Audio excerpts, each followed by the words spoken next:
అండి, నా పేరు కమల.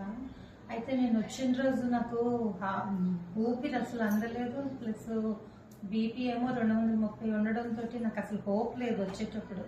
అయితే ఇంట్లో వాళ్ళందరూ కూడా తీసుకొచ్చిన వాళ్ళందరూ నమ్మకం కోల్పోయారు. ఎందుకంటే నా బాడీ రెస్పాండ్ అవ్వలేదు అసలు.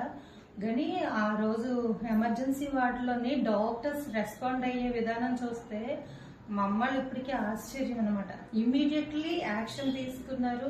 మరి కార్డియాలజీ డాక్టర్ ఏంటి, లంగ్స్ లో ఇన్ఫెక్షన్ ఉందని ఆ డాక్టర్స్, ఆతిథ్య సారు, డ్యూటీ డాక్టర్స్, మరి నర్సులు, ప్రతి ఒక్కరు ఇమీడియట్లీ యాక్షన్. నిజంగా ఈ ఒక్కొక్కసారి మనం చిన్న హాస్పిటల్ అని నెగ్లెక్ట్ చేస్తాం, కానీ చిన్న హాస్పిటల్ పెద్ద హాస్పిటల్ అని కాదు, కానీ వాళ్ళు రెస్పాండ్ అయ్యే విధానం చూస్తే మాత్రం ఇప్పటికీ నేను హ్యాట్సప్ చెప్తాను.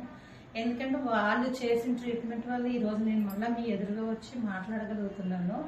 కానీ అలాగే డాక్టర్స్ అందరూ కూడా ఒక ఇంట్లో మనుషుల్లాగా చక్కగా కలివిడిగా మాట్లాడుతూ అమ్మ తిన్నావా ఉన్నావా అని ప్రతిదీ కూడా నన్ను ఇచ్చేయడం వల్ల త్వరగా కోలుకున్నానని నేను అనుకుంటున్నాను.